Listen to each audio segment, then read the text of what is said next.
जय हिंद। आज हम लोग 10th क्लास के भूगोल विषय को पढ़ेंगे। इसमें फर्स्ट चैप्टर है भारत संसाधन एवं उपयोग। तो इस चैप्टर के हम लोग आज ऑब्जेक्टिव क्वेश्चन को करेंगे। तो चलिए बिना किसी देरी के पहले क्वेश्चन को लेते हैं। फर्स्ट क्वेश्चन दिया हुआ इसमें, कोयला किस प्रकार का संसाधन है? तो कोयला अनवीकरणीय संसाधन है, नवीकरणीय है, जैव है, अजैव है। ओके, तो आप ध्यान देंगे, क्या कोयले को जलाने पर हमें इसकी पुनः प्राप्ति हो सकती है क्या? अगर नहीं तो वैसे संसाधन को हम लोग नवीकरणीय संसाधन ना कहकर अनवीकरणीय संसाधन कहेंगे, क्योंकि पुनः उसकी प्राप्ति नहीं हो सकती। इसी प्रकार लकड़ी की भी प्राप्ति दोबारा नहीं हो सकती एक बार इस्तेमाल कर लेने पर। इसी प्रकार है पेट्रोलियम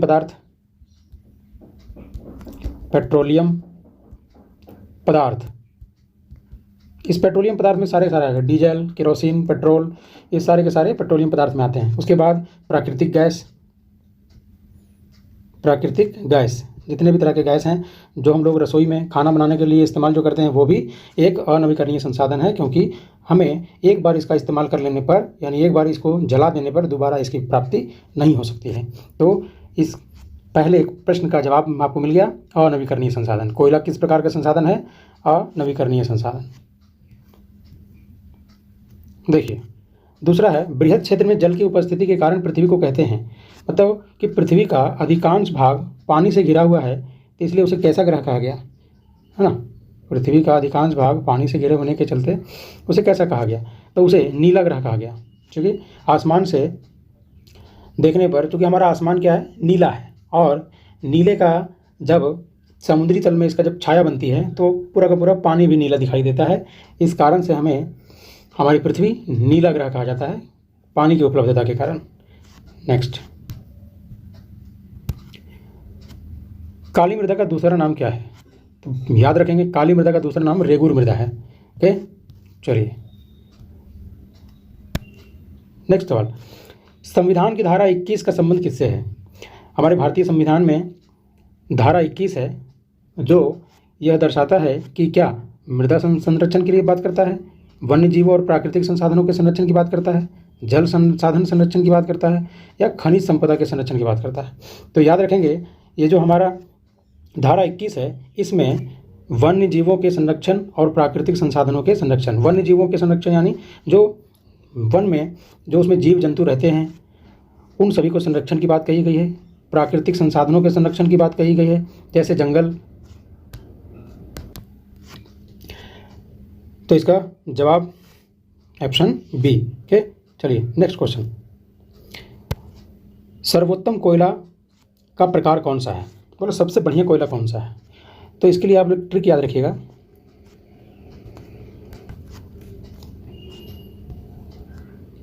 AB लिपि, जिस तरह से देवनागरी लिपि होता है उसी प्रकार से AB लिपि। ओके, ए से हो गया एंथ्रासाइट, बी से हो गया बिटुमिनस,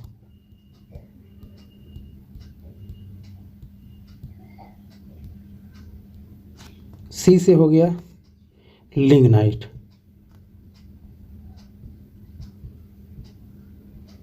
और पी से हो गया पीट कोयला।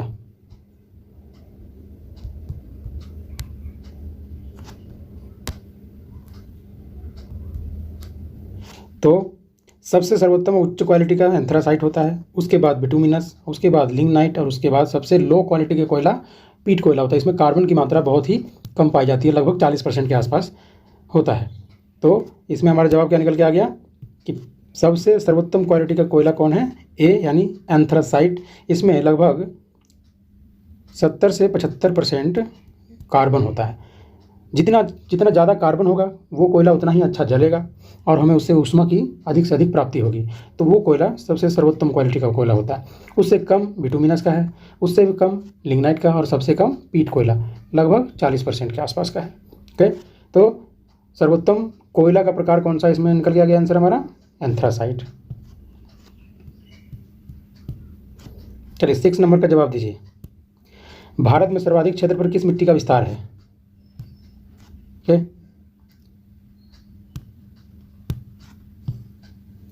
भारत में सर्वाधिक क्षेत्र पर किस मिट्टी का विस्तार है?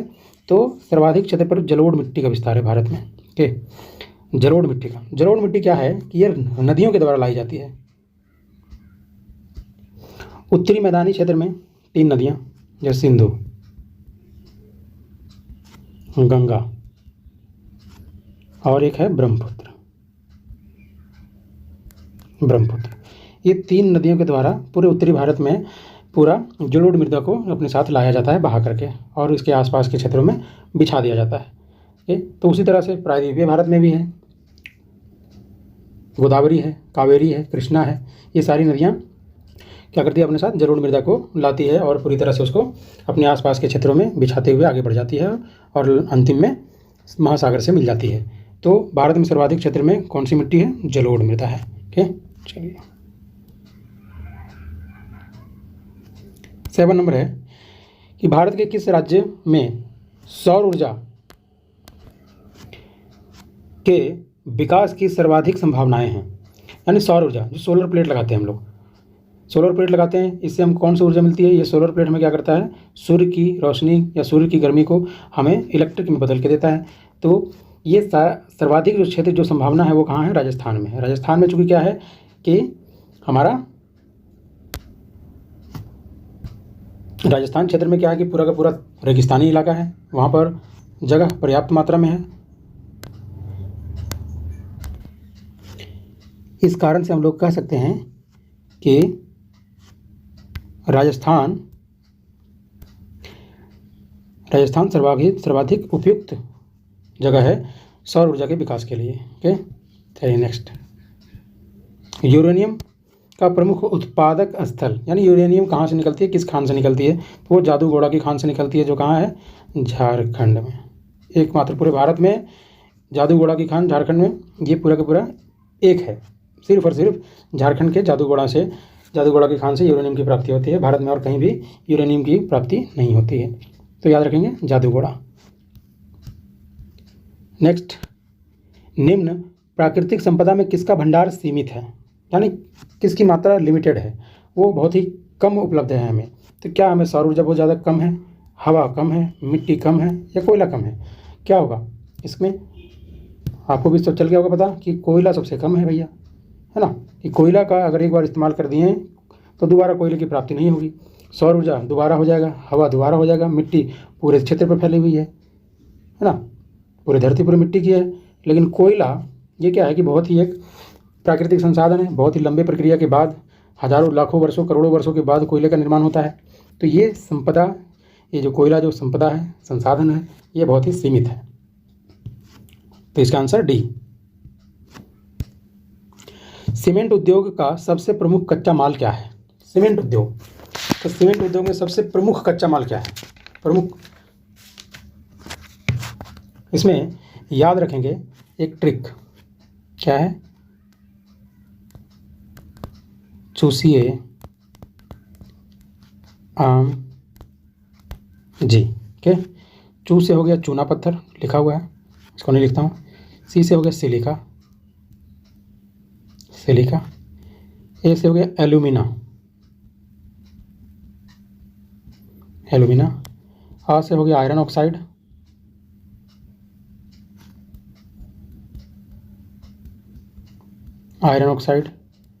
मा से हो गया मैग्नीशियम ऑक्साइड,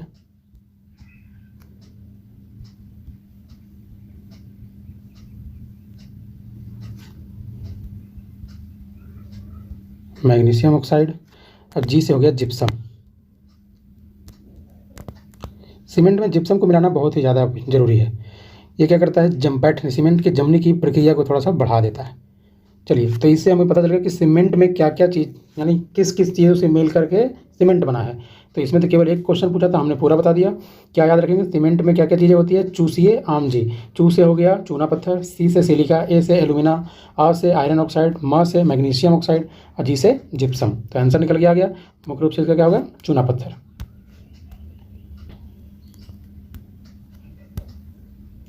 किस खनिज को उद्योगों की जननी कहा गया है? यानी ऐसा कौन सा खनिज है जिसने उद्योगों को बढ़ावा दिया? सर्वप्रथम उद्योग के बारे में जब लोगों ने सोचा, लोगों ने कल्पना किया कि उद्योग धंधे लगने चाहिए भारत में।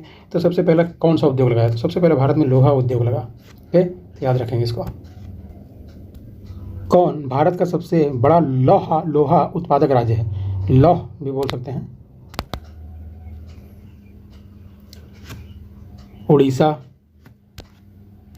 झारखंड, कर्नाटक, गोवा। तो इसका आंसर है कि सबसे ज़्यादा लोहा उत्पादक राज्य है कर्नाटक। ओके, चलिए। कहते किस राज्य में खनिज तेल का विशाल भंडार है? किस राज्य में? असम में। ठीक है, असम क्षेत्र में ही क्या होता है, भारत में सबसे पहले जब तेल का कुआं की जो खुदाई हुई तो भारत के असम राज्य में ही सबसे पहला तेल का खान मिला। तो तभी से कहता है कि खनिज तेल का विशाल भंडार हमें असम में मिलता है। देशों के बांधों को किसने भारत का मंदिर कहा? तो जवाहरलाल नेहरू जो थे हमारे प्रधानमंत्री, पूर्व प्रधानमंत्री, या कह सकते हैं प्रथम प्रधानमंत्री, देश को के बांधों को उन्होंने भारत का मंदिर कहा ना। इसमें भाखड़ा नांगल बांध है जो सतलज नदी पर है, हिमाचल प्रदेश में सतलज नदी पर ये सतलज नदी बह रही है, सतलज नदी है। इस पर क्या किया गया है कि एक जगह पर भाखड़ा नामक स्थान पर एक बांध बनाया गया है ना। इसे नाम दे दिया गया कि भाखड़ा नांगल बांध। ये बांध का नाम क्या दे देते हैं? भाखड़ा नांगल बांध। भाखड़ा नांगल बांध। ओके, ये बांध है। और इस बांध को बनाने से इसके जो जलाशय, इसमें जो पानी जो रुकेगा, इसके जलाशय का भी एक नाम दिया गया है। इसे गोविंद सागर झील कहा गया। ओके, इसे गोविंद सागर झील कहा गया।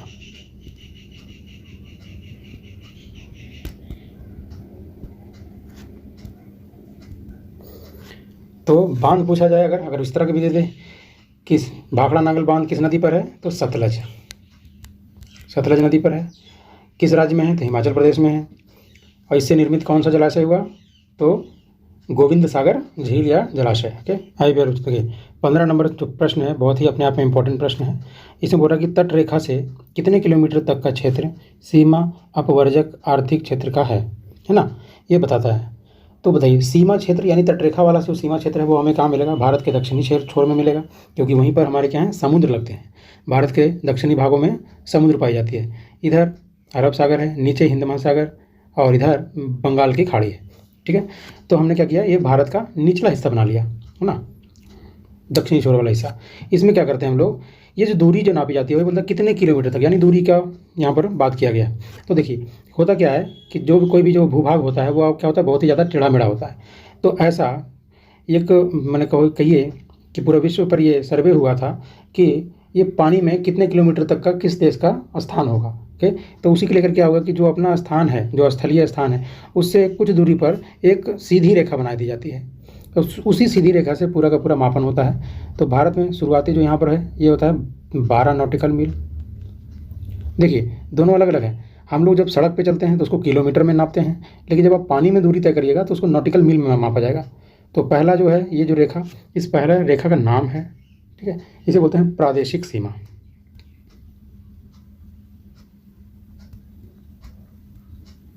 प्रादेशिक सीमा। ओके, और ये कितने दूर तक होता है, 12 नॉटिकल मील। ठीक है, और दूसरा जो है आपको मैं बताता हूँ साथ ही साथ कि 1 नॉटिकल मील कितना बराबर होता है। 1 नॉटिकल मील बराबर होता है 1.8532 किलोमीटर का होता है। 1 नॉटिकल मील बराबर इतना, लगभग 1.25 किलोमीटर के आसपास होता है 1 नॉटिकल मील, माइल है ना। और जबकि हम लोग ऐसे जब देखते हैं तो 1 मील बराबर कितना होता है, 1600 मीटर है ना, यानी लगभग 1.5 किलोमीटर का होता है। और ये नॉटिकल मील जो होता है वो उससे ज़्यादा होता है। तो पहली जो सीमा हुई क्या हुई, प्रादेशिक सीमा, कितने दूरी तक, तो भारत के स्थलीय भाग से 12 नॉटिकल मील। स्थलीय भाग कहने का मतलब ये जो सीमा बनाया गया है हरा रंग का, उससे। ठीक है, और उसके बाद फिर दूसरी जो लगती है रेखा, ये होता है 24 नॉटिकल मील, 24 नॉटिकल मील। ठीक है, और जो तीसरी जो लगती है यहाँ से हरे रंग से ही लगती है, जो पीली कलर की जो रेखा है, ये उसके बाद फिर होता है 200 नॉटिकल मील। ठीक, तो हमारा जो तटीय जो रेखा है वो सीमा जो बोलता है क्या, आर्थिक अपवर्जक जो सीमा है वो कितने दूरी तक है, तो 200 नॉटिकल मील तक है। इसके बाद का जो पानी है वो क्या होता है, इंटरनेशनल वाटर कहलाता है। इसको पूरा का पूरा देश इस्तेमाल कर सकता है, इस पर किसी भी प्रकार का कोई टैक्स नहीं देना पड़ता। 16 नंबर क्वेश्चन देखेंगे, तो इनमें से किस राज्य में काली मृदा पाई जाती है? तो काली मृदा गुजरात में पाई जाती है। ठीक है, आपके और भी सारे राज्य हैं, गुजरात है, महाराष्ट्र है, इन सभी क्षेत्रों में काली मृदा पाई जाती है। तो काली मृदा किस फसल के लिए उपयोगी है? सबसे ज़्यादा उपयोगी किस फसल के लिए है? वो कपास के लिए है। ठीक है, सबसे ज़्यादा वो कपास के लिए उपयोगी फसल मृदा है। इसमें कपास की खेती बहुत ही अच्छी होती है। लक्ष्मी सागर झील कहता है किस राज्य में है? ठीक है, लक्ष्मी सागर झील ये किस राज्य में है, आपको इसका जवाब देना है। तो आपको बताता चलो कि लक्ष्मी सागर झील कहीं नहीं, हमारे बिहार में है, दरभंगा जिला में लक्ष्मी सागर झील उपस्थित है। ओके, और अगर पूछा जाए कि दरभंगा किस नदी के किनारे है, तो याद रखिएगा बागमती नदी के किनारे, बागमती नदी। ठीक है, नेक्स्ट, निम्नलिखित में से कौन लवणीय झील है? ठीक है, लवणीय झील कहने का तात्पर्य है कि जिसका पानी खारा हो, खारा, नमकीन।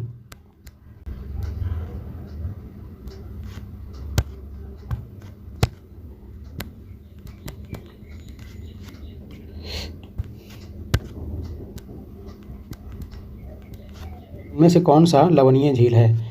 तो आपको बता दूं कि इसमें से जो सांभर झील है वो कैसा झील है? एक खारे पानी की झील है।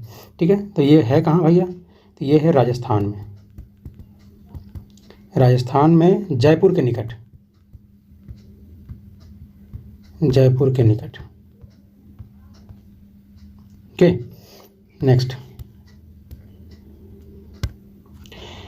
कहता गंगा नदी पर गांधी सेतु किस शहर के निकट स्थित है? गांधी सेतु क्या है? एक ब्रिज है, पुल है। ठीक है, गांधी सेतु पुल अपने आप में एक लंबी दूरी वाला पुल होने का वो इसे गौरव प्राप्त है। तो जो कि कहाँ स्थित है? पटना में। ठीक है, ये जो गांधी सेतु है ये गंगा नदी पर ही है, नीचे से गंगा बहती है। ओके, और एक तरफ ये पटना को जोड़ती है और दूसरी तरफ हाजीपुर को। 21 नंबर, सांगपो किस नदी का उपनाम है? सांगपो किस नदी का उपनाम? तो ये ब्रह्मपुत्र नदी का उपनाम है। ये जब नदी ब्रह्मपुत्र नदी सांगपो, सांगपो कहाँ पर बोलते हैं? तिब्बत में। ये जब तिब्बत से जब निकलती है तो तिब्बत में उसे, इस ब्रह्मपुत्र नदी को सांगपो नदी कहा जाता है। जब ये भारतीय क्षेत्र, जब हमारा अरुणाचल प्रदेश है इधर, भारत का जो नक्शा है इधर का, जब इधर से हम लोग अरुणाचल प्रदेश से यहाँ जब प्रवेश करती है तब इसे ब्रह्मपुत्र कहते हैं। और फिर आगे चल करके ब्रह्मपुत्र ये पार होते फिर कहाँ चली जाती है? बांग्लादेश में कुछ जाती है। बांग्लादेश में इसको जमुना कहते हैं, अलग अलग जगह पर अलग अलग नाम है। इसको जमुना नाम कहा गया है ना, किस नदी को? ब्रह्मपुत्र नदी को, है ना, जिसे तिब्बत में सांगपो, भारत में ब्रह्मपुत्र और बांग्लादेश में जमुना कहा जाता है। ठीक है, तो सांगपो किस नदी का उपनाम है? ब्रह्मपुत्र नदी। मुंबई हाई क्यों प्रसिद्ध है? तो मुंबई हाई है खनिज तेल हेतु, है ना। बोलता है क्या है? ये महाराष्ट्र के निकट, ये जो महाराष्ट्र जो है इसके तटीय इलाकों के निकट, जब समुद्री क्षेत्र में कुछ दूरी पर क्या है कि ये तेल, खनिज तेल का भंडार मिला है हमें समुद्र के नीचे। तो वहाँ पर क्या है कि खनिज तेल की प्राप्ति की जाती है ड्रिलिंग के द्वारा।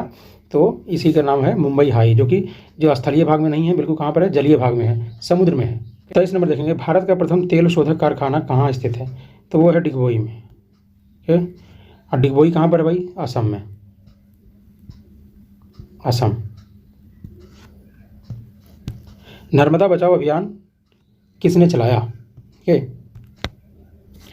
तो इसका सही आंसर है मेधा पाटकर। मेधा पाटकर जी ने क्या था कि नर्मदा बचाओ अभियान को चलाया था। इसमें हुआ क्या था कि नर्मदा नदी पर एक बांध बनाना सुनिश्चित हुआ था। ठीक है, नर्मदा नदी पर बांध बनाना सुनिश्चित हुआ था कि एक बांध बनाया जाएगा। तो उस बांध का नाम था सरदार सरोवर बांध, सरदार सरोवर बांध। ठीक है, तो सरदार सरोवर बांध ये बनना सुनिश्चित हुआ था कि ये नर्मदा नदी पर बनेगा। तो इसमें परेशानी ये थी कि जब ये बांध बनेगा तो अभी तक तो ये जब नहीं था बांध, तो सारी की सारी इस नदियों का जल, नर्मदा की नदियों का जल आसानी से जा रहा था और इसके आसपास में रहने वाले गांव के लोग, शहर के लोग आसानी से रह रहे थे। लेकिन जब ये बांध बना तो उसके बाद फिर क्या हो गई कि ये बांध का पानी रुकने के चलते यहाँ पर बहुत सारे लोग अब इस जल में अपने गाँव को डूबता हुआ देखने लगे। पूरी तरह से उनका गाँव जलमग्न हो गया है। इसमें कहा जाता है कि लगभग 1 लाख परिवार मतलब बेघर हो गए थे इसके बनने से, नर्मदा नदी पर जो है सरदार सरोवर बांध बनने से। इसी को बचाने के लेकर के क्या हुआ था कि मेधा पाटकर जी ने आवाज़ उठाया था। 1988 का टाइम था, 1988 से 89 का पीरियड था जब उन्होंने इस पर आवाज़ उठाया था, नर्मदा बचाओ। इससे क्या था कि इसके आसपास के जंगल, इसके आसपास के पेड़ पौधे की भी कटाई हो रही थी जब इस बांध को बनना था। और इनके साथ में बाबा आप्टे, आमिर खान, अरुंधति राय, इन सबों ने साथ दिया था। नेक्स्ट क्वेश्चन, सबसे बड़े जल संग्रहण केंद्र कौन है, यानी सबसे ज़्यादा पानी कहाँ पर मिलेगा हमको ठहरा हुआ? क्या वो तालाब में मिलेगा, झील में मिलेगा, महासागर में या कुएं में? तो इसका आंसर हमें पता है कहाँ पर मिलेगा ये, तो महासागरों में। महासागरों में पूरी तरह से हम लोग सबसे अधिक पानी टोटल कहिए कि नदी का टोटल का पानी कहाँ पर होकर जाता है, महासागर में मिल जाता है। इसका आंसर हो जाएगा महासागर। ओके, तो आज का वीडियो यहीं तक। हम लोगों ने आज टोटल 25 सवाल किए, है ना, टोटल 25 सवाल। इसको आप ध्यान से पढ़िए और अपनी तैयारी को 4 चांद लगाइए। आपको अगर ये वीडियो अच्छा लगा तो please like, share and subscribe.